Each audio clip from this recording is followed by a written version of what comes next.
The current richest people in the world, like Elon Musk, Jeff Bezos and Bill Gates, all have fortunes worth well over $100 billion. And yet, if we account for inflation, their wealth is not even close to making them the richest people ever.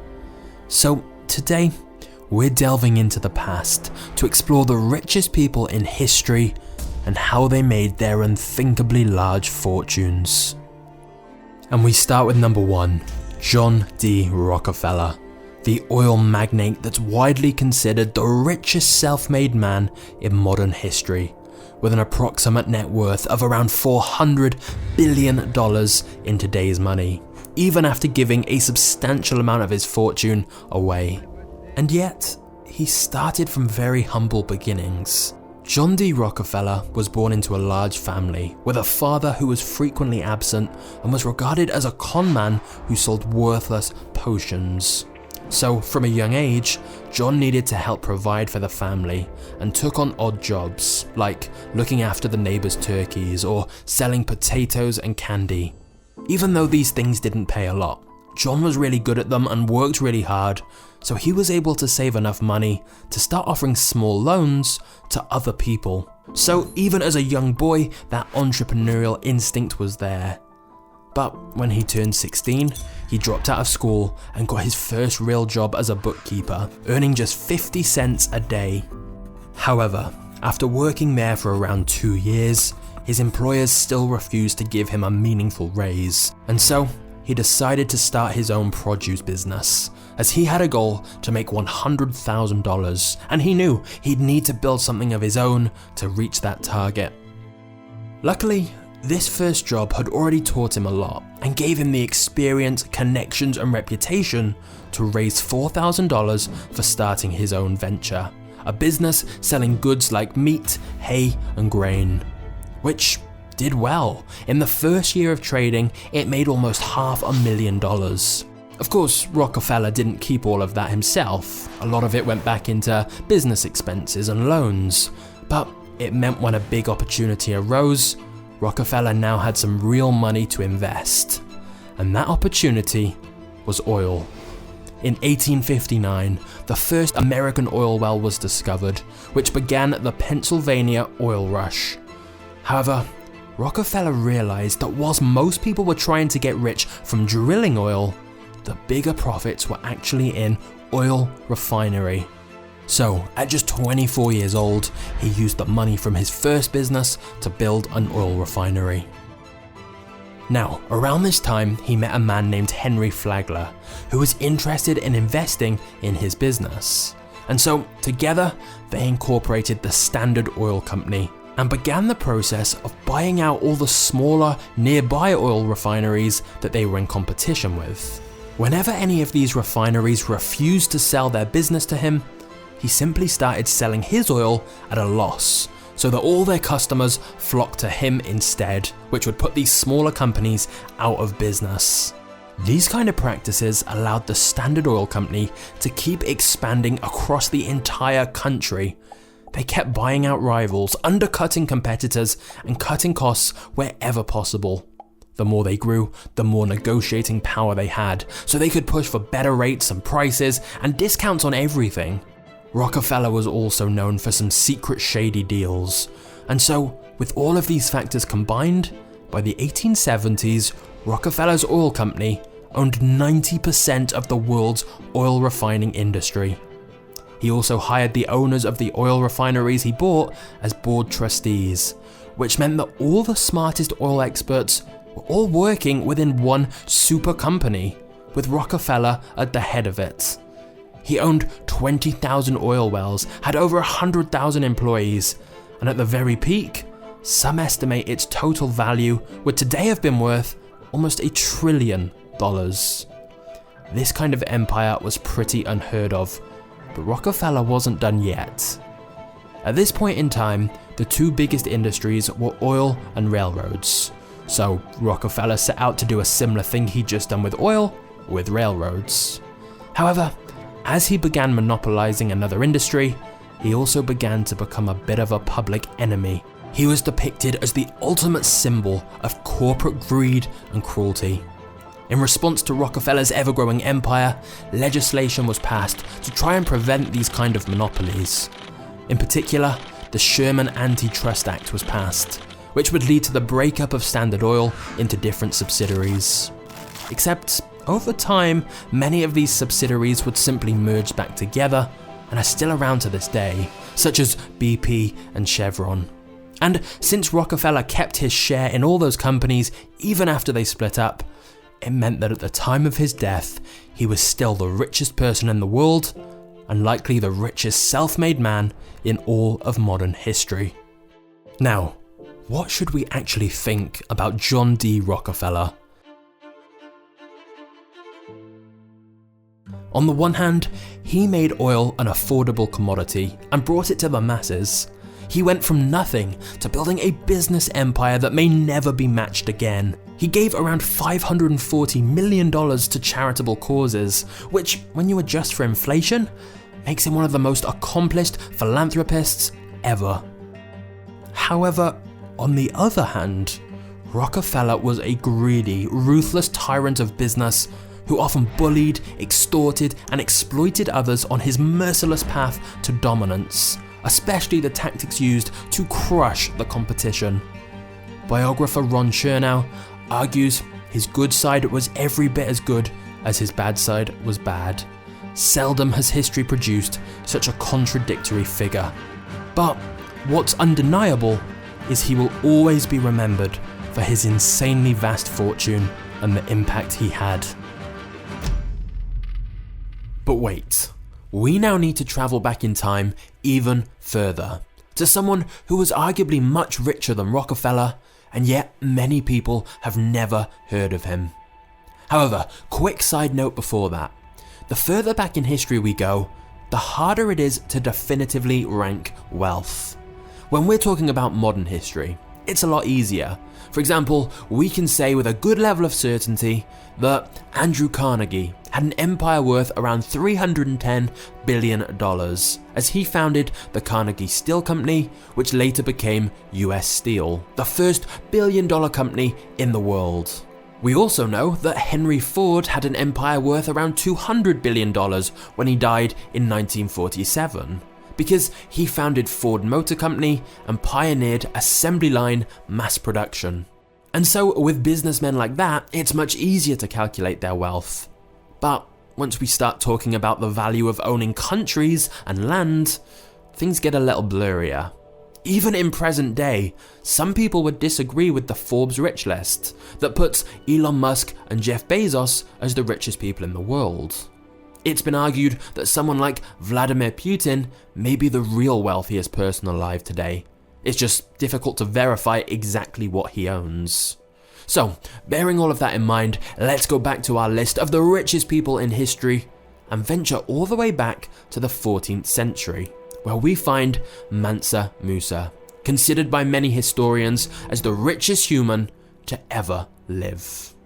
Mansa Musa ruled the Mali Empire in Africa for 25 years, which was extremely rich in salt and gold. In fact, some sources estimate they were the largest gold producer in the world and had more than half of the world's total supply. And so Mansa spent the early part of his reign expanding Mali's trade routes, which allowed them to trade their gold and salt all across Africa and Asia. Under his leadership, the Mali Empire tripled in size. He conquered 24 major cities, and it's believed he never lost a battle in his lifetime. However, Mansa also got many territories to join the Mali Empire willingly, due to the relatively high quality of life that its citizens had. However, Mansa wasn't content with that. He wanted to truly put the Mali Empire on the map to the whole world. Now, since he was a devoutly religious Muslim, he'd already planned to go on a pilgrimage to Mecca, and then he realized he could use this trip as an opportunity to capture the world's attention. And thus, in 1324, he began the most extravagant pilgrimage in human history. The voyage, which would span an estimated 4,000 miles, was travelled by Mansa Musa with tens of thousands of soldiers, slaves and heralds, draped in Persian silk and carrying golden staffs. One account estimated up to 60,000 people travelled with him, each carrying up to hundreds of pounds in gold. It's fair to say it was a spectacle that got noticed. But Mansa also gave away huge amounts of gold to the poor that he met along his route, and it was also reported he built a mosque every Friday. Having said that, his generosity somewhat backfired, because it's also claimed that he spent so much gold on souvenirs during his journey that he destabilized the local economy and caused mass inflation, since these territories had never had so much gold before and he was handing it out so freely. And if you really think about that, it highlights how absurdly rich Mansa Musa was, that he essentially caused a financial crisis by spending too much on his travels. When he did finally return from his pilgrimage though, the Mali Empire had annexed Timbuktu under his orders, and he established that as the epicenter for commerce in the region. He'd also brought back with him scholars and architects, who helped him build schools and mosques. Mansa even established the first major university in the region, which could take up to 25,000 students and had one of the largest libraries in the world. All of these different building projects further elevated the city's reputation and helped attract even more top scholars from all over Africa and beyond. And therefore, many historians credit Mansa with leading the Mali Empire to even greater prosperity and development. However, whilst Mansa did indeed put the Mali Empire on the map like he wanted, it didn't quite have the intended consequences. As news of their huge wealth and gold supplies made its way to Europe, several European powers saw an opportunity to conquer the empire and take the resources for themselves. But by that point, Mansa would have died and already cemented himself in history as one of the richest people to ever live. Now, as for how rich he was, some estimates put Mansa's modern day wealth equivalent at between $400 and $500 billion.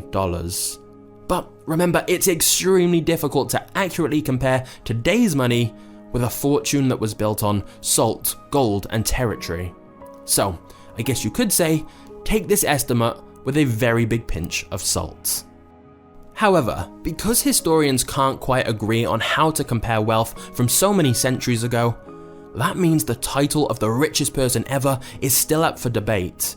So, let's finish this video with 3 very honourable mentions who may be contenders. One person that could have been the richest in history is technically Genghis Khan.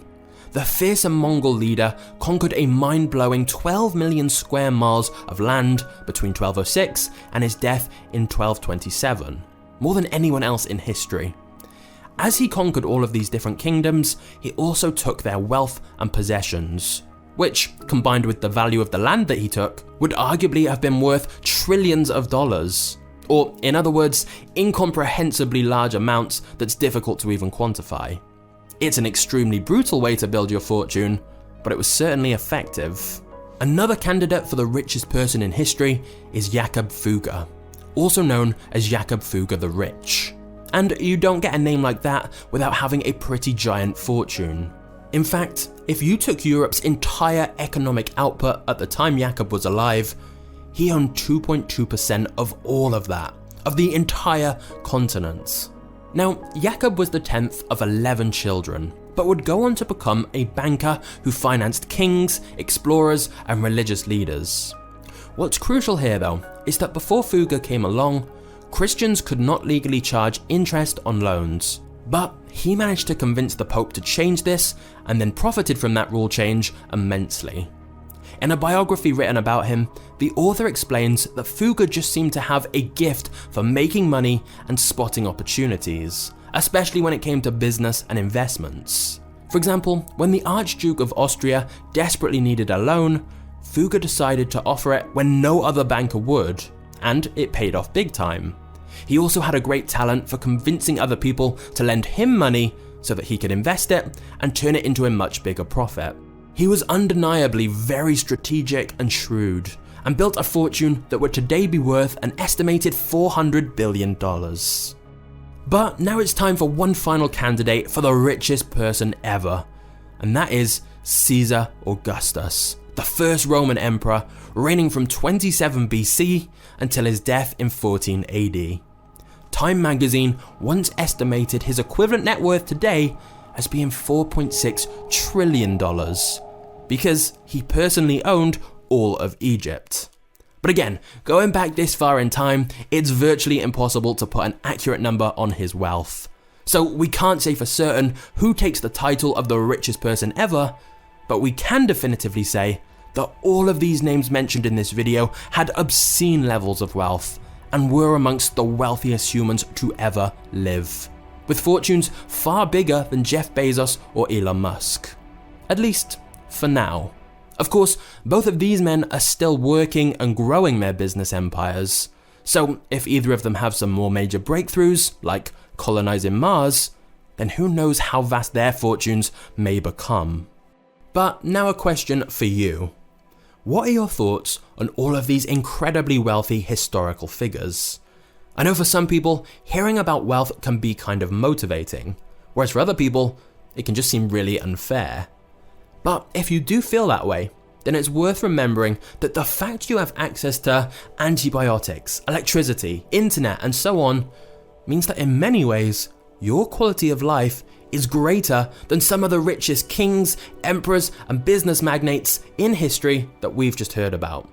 After all, you can do something that Rockefeller, Mansa Musa, and all the others never could. You can subscribe to MagnatesMedia. And if you did enjoy this video, we have plenty more mini documentaries coming very soon on this channel, covering lots more money and business related topics. So please do consider subscribing and turning on notifications. But before you click away, I will leave you with one final thought. If you do want to start building an empire of your own, the internet genuinely has made it possible for anyone to start a business and build wealth. Literally anyone can get started from their laptop with virtually no startup costs. And so if that's something you are interested in yourself, just click the top link in the description of this video to see how YouTube can enable you to do that, just like it's done for me. I really think it's a great opportunity, so just click the link below for all the details you need. Thanks for watching, and I'll see you next time. Cheers.